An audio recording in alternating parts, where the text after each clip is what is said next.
20 heures passées d'un peu plus de 30 minutes, c'est parti pour un nouveau journal. L'actualité de ce jour vers un retour à l'état d'urgence et au couvre-feu, le ministre de la Santé a réuni ce matin le Comité national de gestion de l'épidémie de Covid-19, une démarche due à la hausse des cas de coronavirus notés ces derniers jours au Sénégal. Le secteur informel fait perdre à l'économie sénégalaise près de 3 000 milliards. La révélation est du nouveau directeur général du CICES, annonce faite aujourd'hui lors de la signature de convention de partenariat entre le CICES et l'Association sénégalaise des commerçants ASCODEM. Le reportage du jour, on sera avec le vieux Babacar Laye Thiaw qui a créé une machine révolutionnaire productrice d'énergie qui respecte les normes environnementales. Ce sera avec Adama Ba. Notre invité du jour, il s'agit de Mohamed Mbow, psychologue, conseiller, chef de division au ministère de la Formation et de l'Emploi. Monsieur Mbow, bonsoir. Bonsoir Khalifa. Alors, avec lui, il s'agira de parler de comment assister les candidats malheureux à l'immigration clandestine. Sous sa casquette politique, on va parler des rapprochements entre le Rewmi d'Idrissa Seck et l'APR du président Macky Sall. L'actualité internationale, ce sera juste après l'intervention de notre invité. Voilà pour les titres.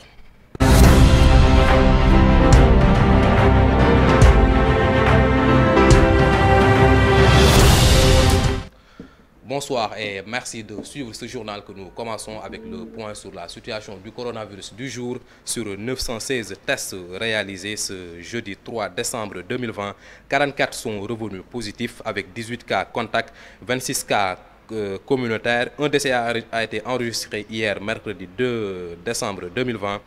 À ce jour, le Sénégal donc continue d'enregistrer des cas de coronavirus, 66 hier.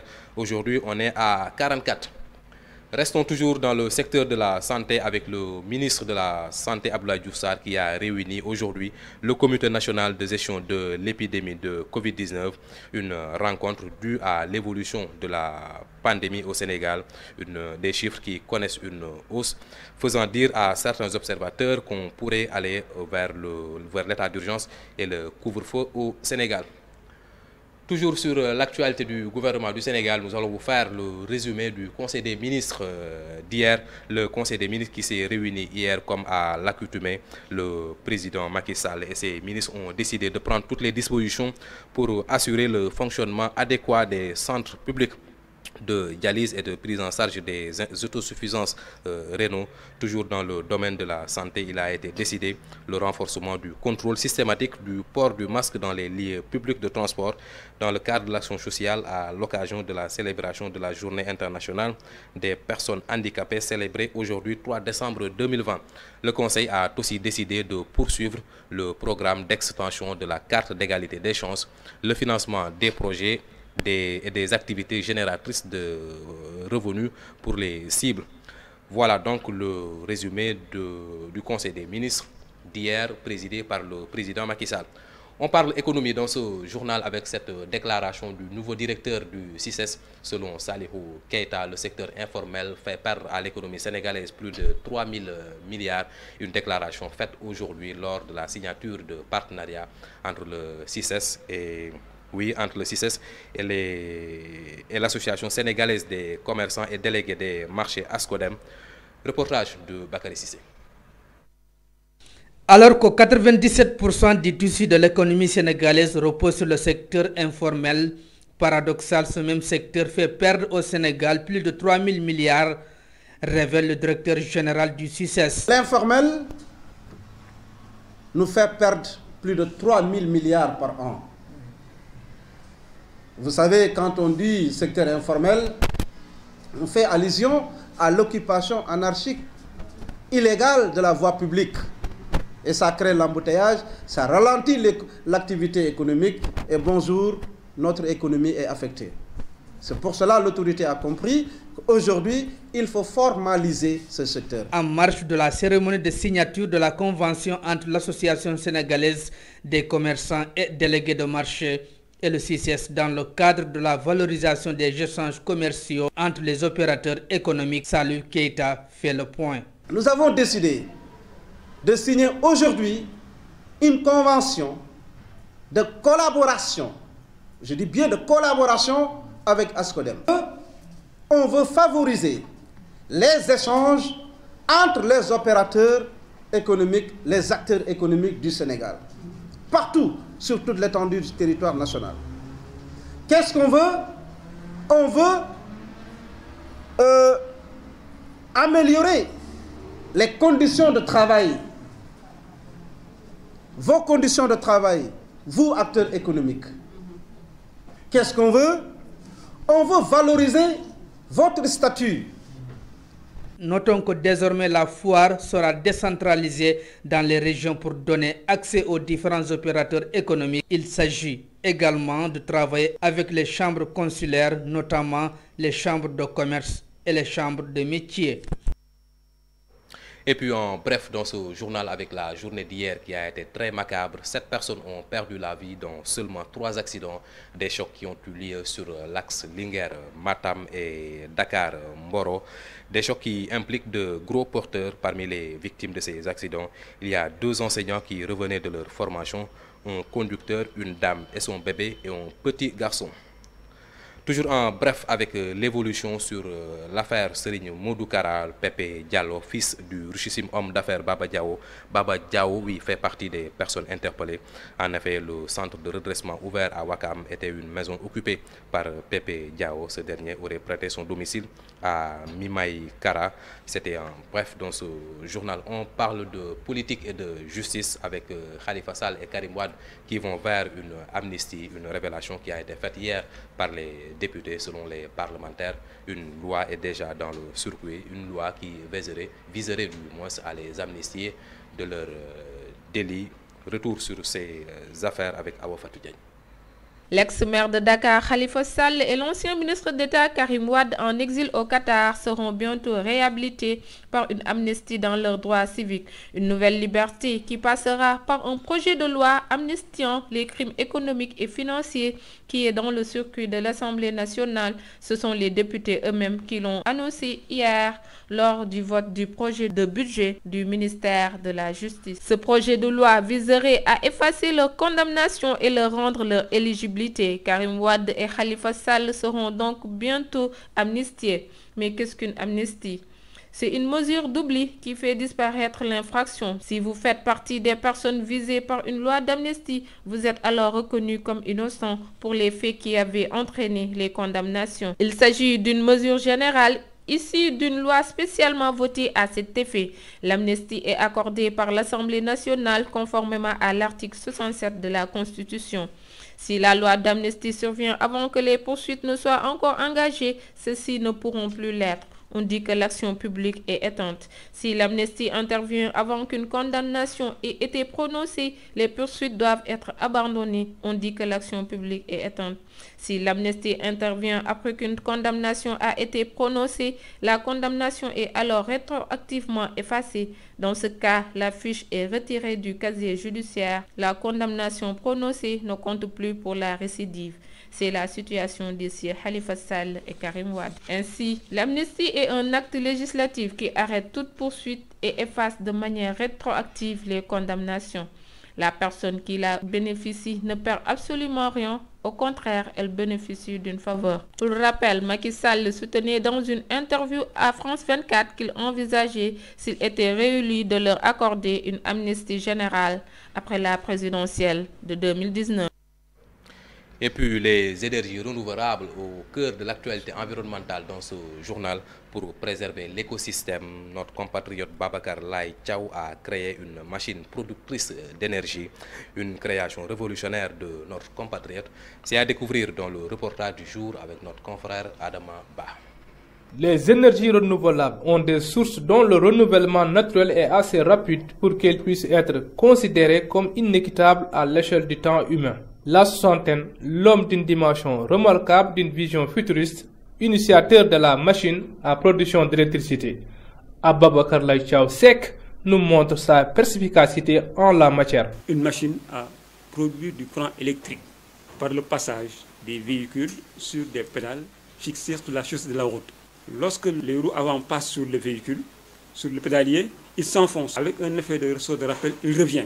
Donc il y a un va-et-vient qui se fait. Ce pédalier-là entraîne une première série de volants sur lesquels on applique une pompe à air. Cette pompe à air remplit un réservoir Et l'air comprimé qu'il y a dans ces réservoirs, une fois qu'il est consistant, le volume est assez consistant, on inverse le système.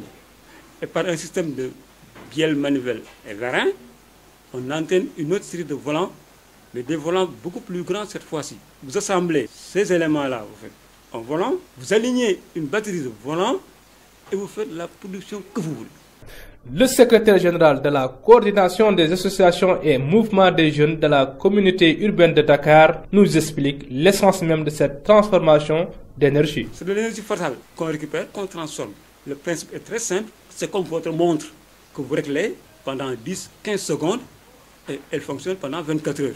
Ababakar Laïchaousek promet un effet très positif sur l'utilisation de sa machine sur l'environnement. La question se règle d'elle-même parce que s'il n'y a pas de production, il n'y a pas de consommation. Alors, ce projet-là lutte contre le réchauffement climatique. Et moi, je suis certain, je suis persuadé qu'une fois qu'on l'applique, nous aurons un effet extrêmement positif sur cette probable hausse de température du climat. Les énergies renouvelables, un débat au cœur de l'actualité environnementale. L'initiateur de la machine interpelle les autorités pour plus de soutien afin de valoriser son œuvre. Et puis, place maintenant à notre invité dans ce journal, Mohamed Mbaou, psychologue conseiller, chef de division au ministère de l'Emploi et de la Formation professionnelle. Monsieur Mbaou, bonsoir. Bonsoir. Alors, avec notre invité, nous allons parler de comment assister ces candidats malheureux à l'immigration, une assistance en aval et en amont. Maintenant, pour rentrer dans le vif du sujet et comprendre de quoi nous allons parler, nous allons écouter un jeune migrant, dont son nom c'est Seydou Sarr, qui avait tenté l'aventure mais a échoué. Quelles sont les motivations qui lui ont motivé pour tenter de rejoindre l'Espagne? Suivons ce extrait réalisé par Modou Diouf. Ce que je vis aujourd'hui, c'est le vécu de beaucoup de jeunes Sénégalais. Si vous êtes dans une famille dont vous êtes le seul soutien comme moi, par exemple, j'ai 2 sœurs qui sont à l'école, mon père est vieux et n'a plus d'activité. Je suis l'aîné, il me revient de subvenir aux besoins de la famille. Actuellement, mes 2 sœurs ne parviennent pas à aller à l'école à cause de problèmes de fourniture, des inscriptions, entre autres, et je ne parviens pas à les assurer. C'est ce genre de situation qui nous pousse à s'engager à l'immigration clandestine. Nous savons tous que la mer est devenue un cercueil roulant. Il y a deux choses. Soit on a la chance de traverser pour l'Eldorado, soit on périt en mer.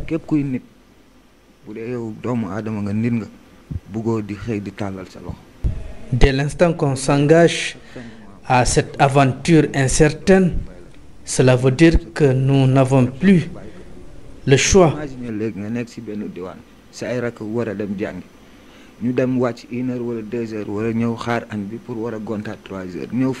Imaginez vos sœurs reviennent de l'école à l'heure du repas de 13h ou 14h et ne trouvent pas quoi manger.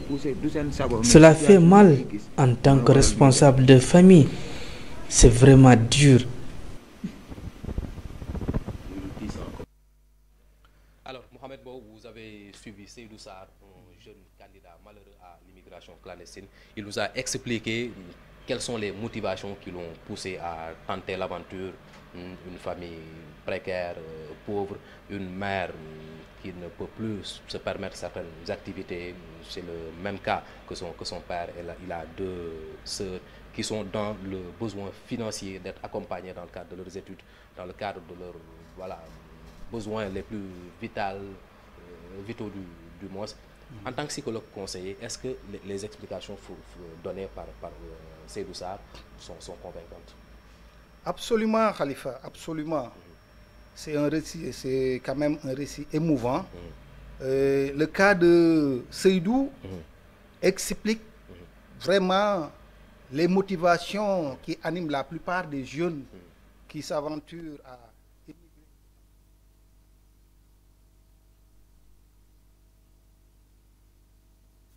Des moments de choc émotionnel dès le retour c'est des situations assez douloureuses.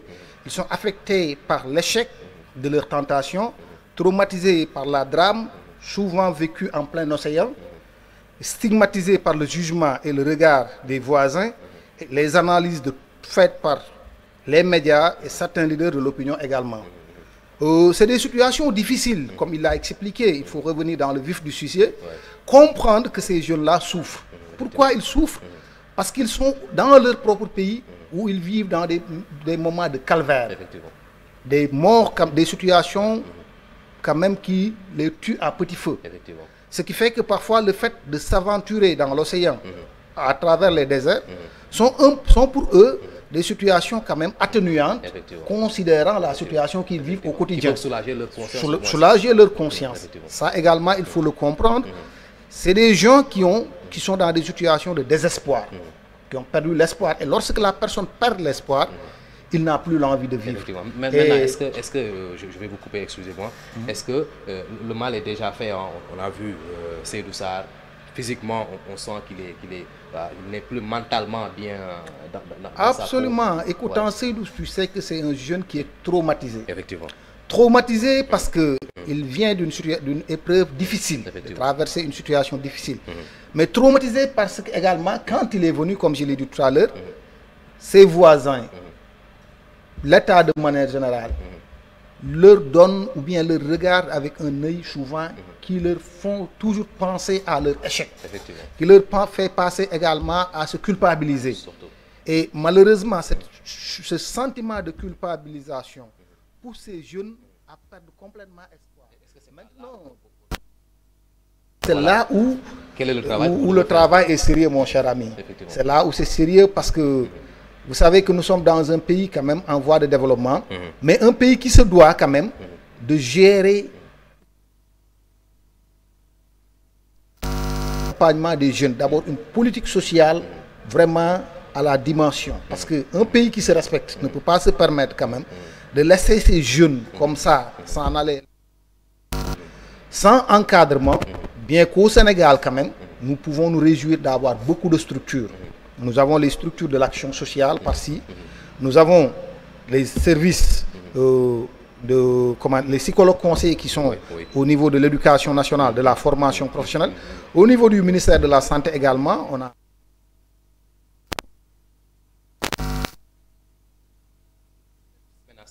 C'est des dispositifs qui sont là. Mais le cas de Seydou Sarr, par exemple, est-ce que vous allez vers ces migrants-là qui ont échoué? Là où ce que je voulais vous faire comprendre, c'est que je cite ces structures pour vous montrer que le cas est déjà établi. Cependant,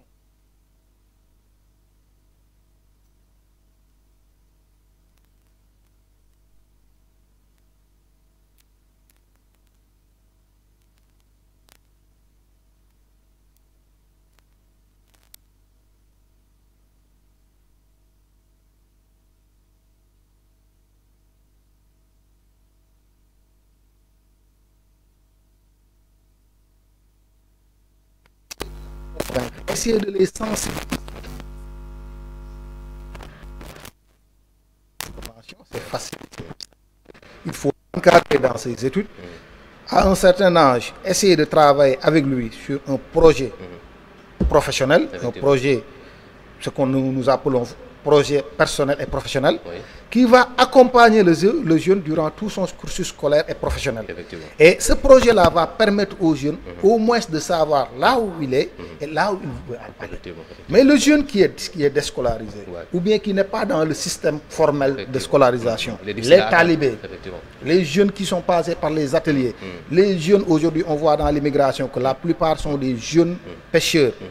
Ces jeunes-là, nous devons encore mettre en place des dispositifs pouvant permettre de les enrôler.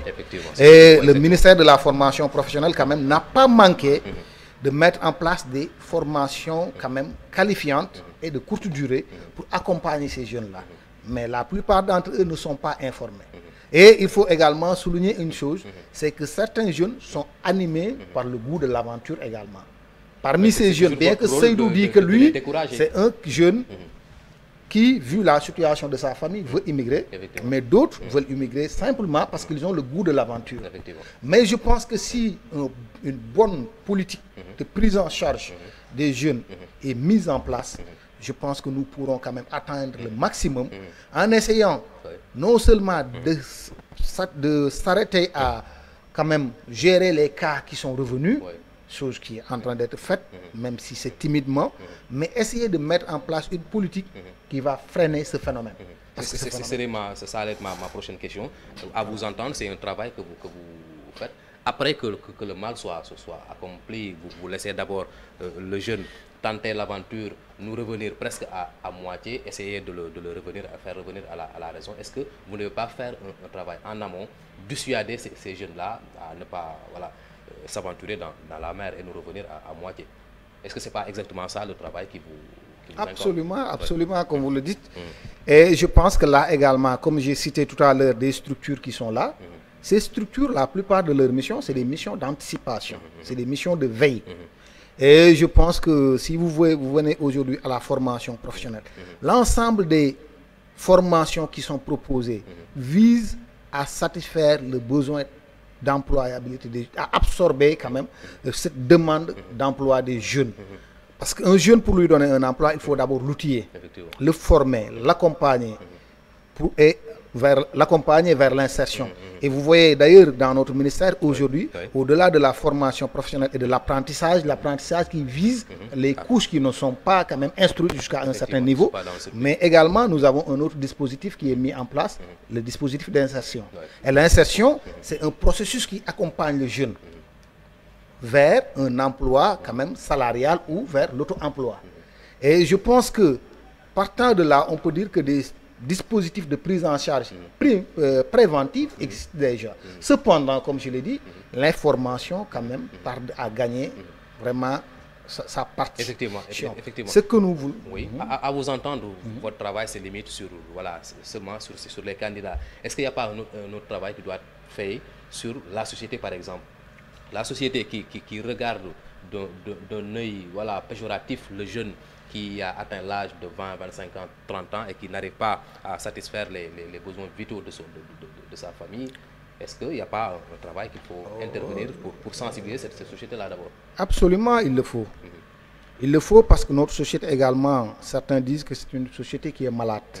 Nous sommes rattrapés par l'esprit capitaliste. Et cet esprit fait qu'aujourd'hui, un jeune, on ne le juge plus par rapport à ses valeurs sociales, par rapport à sa religion, par rapport à ses dimensions intellectuelles, mais on le juge par rapport à ce qu'il peut, ce qu'il est capable de réaliser en termes techniques, comme on le dit en Wolof. Je pense que le jeune qui a réussi, c'est et c'est ta famille qui te le met dans la figure en premier lieu. C'est ta famille qui t'attaque, qui te dit que tu es un jeune, tu es un vaurien. Effectivement. On te regarde comme un vaurien. Dans la société, tu vois ta génération, certaines qui se permettent de réaliser des choses extraordinaires, qui vivent dans l'opulence, souvent dans l'arrogance. Cette personne-là qui n'a pas ces possibilités se voit comme un bon à rien. Et ces derniers, quand même, portent déjà le syndrome de l'immigration clandestine. C'est sûr. Et ce syndrome-là, dès qu'il aura l'occasion de le matérialiser, il se mène vers la mer ou vers le désert. Effectivement. Donc, dernière question sur ce sujet de l'immigration clandestine. Est-ce que quelqu'un peut sortir indemne de cette situation-là? Quand vous voyez Seydou Sarr qui est quasiment traumatisé par ce qu'il a vécu dans l'océan, est-ce que après votre travail, après votre intervention de psychologue conseiller, il peut revenir nous revenir entier? Khalifa, il faut préciser que le psychologue conseiller, nous sommes polyvalents dans cette prise en charge. Nous sommes transversales. Aujourd'hui, c'est vrai que l'État n'a pas encore utilisé entièrement le potentiel du psychologue conseiller, mais du rapatriement jusqu'aux premiers entretiens, le débriefing que nous devons faire dès que le jeune arrive, jusqu'à la prise en charge pour une réinsertion sociale, le psychologue conseiller doit être présent. Nous devons être présents parce que c'est le psychologue conseiller qui a les possibilités d'aller prendre le jeune en collaboration avec le ministère des Affaires étrangères. Une fois au Sénégal, au niveau des structures de santé, si le cas n'est pas trop grave, parce qu'il y a certaines qui subissent des chocs énormes, qui ont besoin de psychiatres, mais si ce n'est pas trop grand, le psychologue conseiller t'accompagne à faire un débriefing, à revenir sur terre. Ensuite, nous allons t'accompagner à la mise en place d'un projet professionnel. C'est le psychologue conseil qui t'accompagne par rapport à ton profil, le profilage, à trouver quand même un métier adéquat au profil du jeune. Et une fois ce choix de métier fait, c'est le psychologue conseil qui vous accompagne vers l'insertion. Donc nous sommes dans tout le processus.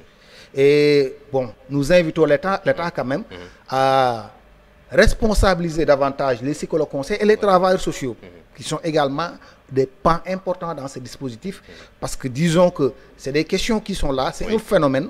On ne saurait le gérer comme il le faut tant qu'on ne met pas les hommes qu'il faut. J'ai vu des associations naître par là, des associations par-ci, par-là. J'ai vu des leaders d'opinion essayer de porter le problème. Mais on ne peut réussir ce problème sans prendre en compte vraiment les véritables acteurs qui puissent résoudre cette question-là. En tout cas, nous allons vous mettre en contact avec Seydou Sarr, notre candidat malheureux à l'immigration. Mohamed Mbow, vous êtes psychologue conseiller, certes, au ministère de l'Emploi et de la Formation professionnelle, mais aussi vous êtes aussi politique, effectivement, membre de l'association ou du mouvement des cadres de du cercle des cadres de Réumi. Voilà, de Réumi. Nous allons interpeller sur l'actualité du moment. Idrissa Seck qui rejoint le président Macky Sall, une décision inattendue, incompréhensible, qui choque même certains Sénégalais. C'est votre lecture de cette situation? Qui choque, non. C'est pas ma lecture. Idrissa Seck n'a pas rejoint Macky Sall, il a rejoint le gouvernement d'union nationale. Et dans des périodes pareilles où l'économie du pays est en lambeaux, je pense que les dignes fils du pays doivent quand même pouvoir avoir raison gardée et essayer de se mobiliser autour de l'intérêt supérieur de la nation, comme le dit le président Idrissa Seck. C'est dans ce sillage que le président, malgré tout le pouvoir qu'il a, parce que n'oubliez pas qu'il était le deuxième aux élections présidentielles, chef de l'opposition, et ayant une coalition très forte, a accepté de faire fi de tous ces pouvoirs-là pour rejoindre le gouvernement et travailler dans l'intérêt supérieur de la nation. Mais travailler dans l'intérêt supérieur de la nation, Idrissa Seck pouvait le faire tout en restant dans l'opposition. Avec le statut de chef de l'opposition, il aura la possibilité de faire parvenir ses remarques et ses conseils au président Macky Sall. Oui, bon, vous savez que dans la situation où nous sommes aujourd'hui, nous ne sommes pas dans une situation de théorie, dans une situation où il faut rester là-bas et donner des informations. Nous sommes dans une situation critique. Nous avons besoin d'action. Nous avons besoin de gens qui viennent, qui mettent les mains dans les pattes, participer à booster l'économie du pays. Une démarche inclusive, qui doit prendre en compte toutes les couches de la société. Et Idrissa Seck, étant le chef de l'opposition, ne peut pas manquer ce rendez-vous. Idrissa Seck m'a toujours montré comme quelqu'un qui met l'intérêt supérieur de la nation au-dessus de tout. D'ailleurs, c'est sa seule baromètre. Il l'a dit que quand je dois poser un acte, je n'ai pas devers moi que l'intérêt supérieur de la nation. Et aujourd'hui, il l'a prouvé. Et je vous dis également, Khalifa, je voudrais également terminer pour vous dire que Idrissa, c'est un homme courageux. C'est un leader. Vous m'avez dit que l'opinion ne fait pas le leader. C'est le leader qui doit influencer l'opinion. Et devant des moments de choix, le leader doit prendre une position et essayer de convaincre cette population à comprendre le sens de son acte. Et c'est ce que Idrissa a fait. Et je sais que dans les jours à venir, la population sera convaincue de pourquoi Idrissa Seck était entré dans ce gouvernement. En tout cas, pour ça, on verra. Mais à la suite de sa nomination, on l'a vu, Idrissa Seck a tenu une conférence de presse pour s'expliquer devant les militants, les sympathisants de Réumi. Voilà, son discours, c'est que, vous l'avez dit, on est dans un moment de fédérer toutes les forces vives de la nation face aux conséquences de la Covid qui a pratiquement secoué toutes les économies. Mais sur un gouvernement de plus de 35 ministres, le Réumi, qui a seulement deux ministres, est-ce qu'il y aura une influence réelle sur le redressement de l'économie nationale? Khalifa, ce n'est pas le nombre de ministres qui compte. Lorsqu'on rejoint un gouvernement, on le rejoint avec des hommes, certes, qui peuvent occuper des postes stratégiques. Mais on le rejoint également avec un programme. On le rejoint avec une vision. Essayez de voir, parce que nous étions à l'extérieur, nous savons ce qui ne va pas. Nous venons avec l'ensemble de ces remarques. Et comprenez également que nous avons 2 ministres dans le gouvernement. Mais nous avons des conseillers spéciaux, des conseillers au niveau des ministères. Voilà, des ministères, je dirais même pas des ministères, mais dans le conseil que dirige le président, il y a une équipe derrière lui. Au-delà de ça, nous avons des ministères que nous gérons. Et à côté de ça, nous siégeons à l'Assemblée. À l'Assemblée nationale. Nous siégeons également dans les conseils de ministres. Et dans les conseils de ministres, ceux qui vont dans ces conseils-là, même si c'était une seule personne, il y va avec la feuille de route de Rewmi, la vision de Rewmi. Donc participer dans un gouvernement, ce n'est pas le nombre qui est important, mais c'est la qualité des hommes qui y sont. J'aurais aimé entendre de la bouche de certains dire que nous n'avons pas proposé des hommes de valeur. Mais heureusement que depuis le début de cette question-là, je n'ai entendu aucunement une personne dire que les personnes qui ont été proposées n'étaient pas les hommes qu'il faut. Et ces hommes-là, avec tout le temps qu'ils ont duré avec le président Idrissa Seck, ont en tête l'ensemble des programmes, l'ensemble des stratégies et la vision de Rewmi qu'ils vont essayer de traduire à chaque fois. Selon le leader de Rewmi, ces hommes ont été contestés. Hein. On a vu que l'exclusion de la présidence, de la vice-présidence de Rewmi de Déthié Fall est due soit à sa sortie virulente à l'Assemblée nationale, soit au choix fait par Idrissa Seck. Sur les 2 ministères, il n'a pas été choisi. Voilà, il s'est offusqué de cela, d'où sa sortie et d'où la conséquence, son exclusion du parti Rewmi. Oui, la situation de Déthié, je l'aborde avec vraiment beaucoup de douleur, je vous le dis. Parce que Idrissa et Déthié, moi, je voyais une amitié. Je voyais un leader, quand même, à côté de Idrissa, qui était accepté par tout le parti. Quelqu'un qu'il avait investi et lui avait donné tous les pouvoirs. Durant des années, 6 ans de vice-président. Déthié était une personne quand même très engagée, qui était dans tous les fronts. Mais vu les événements qui se sont déroulés récemment, vraiment... Quand j'y pense, quand même, moi, je me repose la nature des liens. Ceux qui ont été choisis, voilà, vont peser sur le gouvernement. Yankoba Diattara, c'est quelqu'un qu'on connaît, qui a fait ses preuves. Mais votre ministre, le ministre de l'élevage, voilà, Saleh, c'est quelqu'un de nouveau. Est-ce que c'est quelqu'un qui sera comme un certain Pape Diouf dans le passé ou Omar Gueye actuellement? Est-ce qu'il sera un bon ministre? Il sera un excellent ministre. Il sera un excellent ministre. Qui connaît Idrissa Seck connaît sa capacité de choisir. Il choisit des hommes, non pas simplement par des liens, mais par l'expertise. Il croit à la compétence. Il croit au savoir. Et il sait que dans ce gouvernement qui a besoin de résultats, il n'a pas le droit de proposer quelqu'un qui ne donnera pas de résultats. Il est en train de ressusciter ses anciens compagnons, Awa-Gueye Kébé, nommé effectivement, cela montre la dimension que j'abordais tout à l'heure chez la personne de Idrissa Seck, un homme reconnaissant. Cela montre le leadership qu'il incarne. Idrissa, les gens le quittent, ils partent. Ce sont ces gens souvent qui l'attaquent. Mais avec le cas de Déthié, c'est la première fois que Idrissa sort pour donner des explications, au moins. Cela montre au moins le respect qu'il avait vis-à-vis de cet homme. C'est pourquoi j'appelle le camarade Déthié à revenir à la raison, à revenir sur terre, à regagner les rangs, à travailler, à montrer que lui c'était un homme qui méritait la position qu'il avait dans le parti. Parce qu'au moment où le président le choisissait, il n'était pas le meilleur. Il a eu des différences avec certains et le président a tranché à sa faveur à plusieurs reprises. Et cela, je pense que doit aussi, aujourd'hui, lui permettre quand même... doit occulter la position qu'il doit avoir à l'Assemblée nationale? Un député qui critique l'action gouvernementale. Non, mais écoutez également, là également, bon, les gens confondent beaucoup de choses. Nous avons rejoint un gouvernement. Rejoindre une dynamique, c'est participer à sa stabilité. C'est participer à son développement. C'est essayer de le rendre de plus en plus crédible. Nous venons juste d'arriver. C'était au moins l'une de ses premières sorties à l'Assemblée. Il devait au moins, par respect à cette personne-là, que je vous ai dit, qui lui a tout donné, par respect à ce dernier, il devait au moins montrer qu'aujourd'hui, nous sommes en phase, comme Idriss le dit, nous sommes devenus des amis. Des amis non pas parce qu'on ne dit pas ce que les problèmes du Sénégal. Des amis non pas parce qu'on ne dit pas ce qui se passe au Sénégal. Mais des amis parce que nous sommes dans une situation de crise et qu'il faut gérer l'urgence. L'urgence n'est pas dans les querelles. L'urgence n'est pas dans les dénonciations. Il faut au Sénégal qu'on fasse la part entre l'homme politique et l'activiste. Aujourd'hui, l'activisme a pris le dessus sur la politique.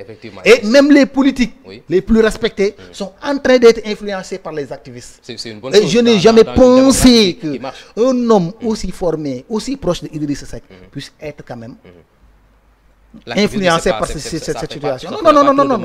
Non. L'activisme, c'est bien dans la démocratie. Dans la démocratie, on a besoin de plusieurs forces. Mais il faut qu'on ait au moins la capacité de faire la part des choses. Savoir qui sont les politiques, qui sont les activistes.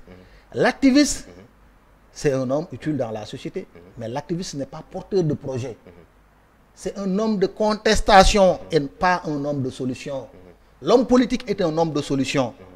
Il doit apporter des solutions et il doit s'inscrire dans un contexte. Savoir gérer les contextes, savoir manager, devenir un leader capable d'accompagner une situation et essayer de montrer à la population la voie qui mène quand même vers son développement. Parce qu'une population ne peut pas donner confiance ou bien sa destinée à des activistes. Une population donne confiance et se soumet à des leaders politiques. Mais si les leaders-là sont en train de faillir à leur mission. Ils n'ont jamais failli à leur mission. Malheureusement, c'est le débat qui s'est tourné aujourd'hui. Dis-moi à travers l'histoire qui s'est sacrifié plus que les politiques. Eux qui n'ont plus de vie familiale. Eux dont leurs vies sont étalées partout. Eux qui sont insultés à longueur de journée. Qui ont aussi les avantages. Ces avantages, est-ce qu'ils ont le temps d'en bénéficier? Et ces avantages-là, ce n'est que la partie visible, mon cher. Moi, tu vois un leader politique dans un convoi, escorté, mais au fond de sa véhicule. La situation qu'il est en train de vivre, ce qui lui traverse la tête, est extrêmement souvent difficile. Il a perdu tout, même ses amis les plus proches.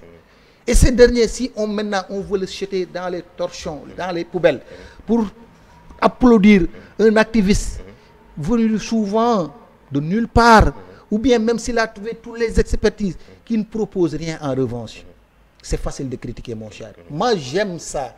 Ceux qui connaissent mon trajectoire, c'est que j'ai été un élève bouillant. J'ai participé dans les mouvements étudiants. J'ai participé dans le syndicalisme.